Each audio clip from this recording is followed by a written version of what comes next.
कारलं खायचं म्हणजे अगदी सगळ्यांच्याच जीवावर येतं, पण हेच जर कारली तुम्ही अगदी कमी कडूमध्ये आणि क्रिस्पी आणि टेस्टी बनवलं तर नक्कीच सगळे आवडीने खातील।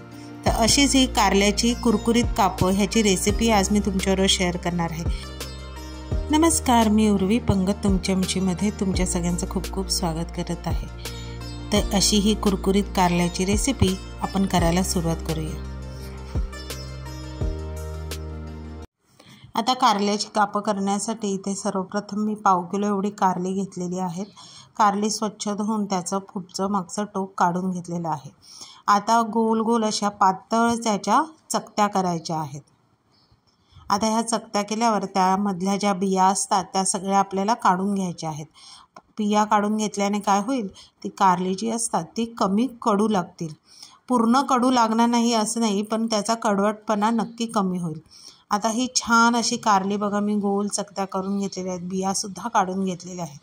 आता त्यामध्येच मी अर्धा छोटा चमचा एवढी हळद घेतलेली आहे, 1 चमचा एवढं काश्मीरी लाल तिखट घेतलेली आहे, 1 चमचा एवढं धने जिरे पावडर घातलेली आहे। आता त्यामध्येच 1 वाटी बेसन घातलेलं आहे आणि त्याच्या अर्धी वाटी तांदळाचं पीठ घातलेलं आहे। आता त्यामध्ये मी 2 मोठे चमचे सफेद तीळ घातलेले आहे आणि चाट मसाला घातलेला आहे 1 मोठा चमचा एवढा। आता चवीनुसार मीठ घालायचं आणि छान अशी कारली जी आहेत ती मिक्स करून घ्यायची। आता इथे तुम्हाला चाट मसाला घालायचा नसेल तर तुम्ही इथे 1 लिंबाचा रससुद्धा घालू शकता। आवडत असल्यास आलं लसूण पेस्टसुद्धा तुम्ही ह्यामध्ये ॲड करू शकता।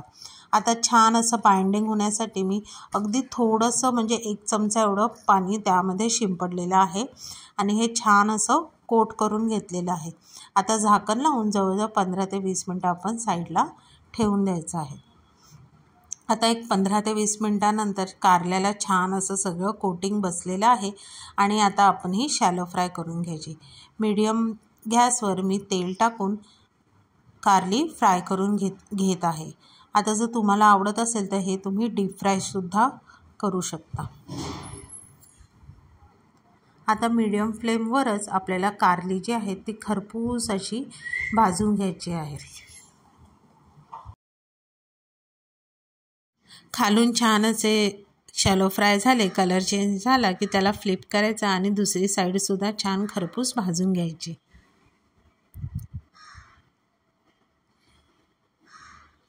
मीडियम फ्लेमवर जर का कारली फ्राय केली, भाजून घेतली तर छान अशी कुरकुरीत होतात आणि बराच काळसुद्धा क्रिस्पी राहतात।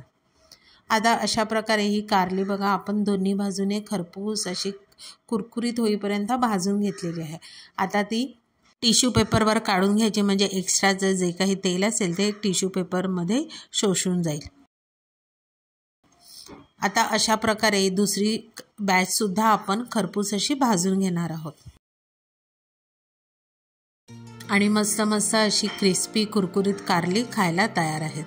छान अशी ही रेसिपी आहे, साईड डिश म्हणून तुम्ही खाऊ शकता। टिफिनमध्ये चपातीत रोल करून तुम्ही मुलांना देऊ शकता। ही चटपटीत आणि झटपट होणारी कारली फ्राय जर तुम्हाला आवडली तर रेसिपीला नक्की लाईक करा, शेअर करा, कमेंट करा। चॅनलवर नवीन असाल तर चॅनलला सबस्क्राईब करा आणि अशाच नवीन व्हिडिओच्या नोटिफिकेशनसाठी बेल आयकॉनला प्रेस करायला विसरू नका। तोपर्यंत मस्त मस्त राहा।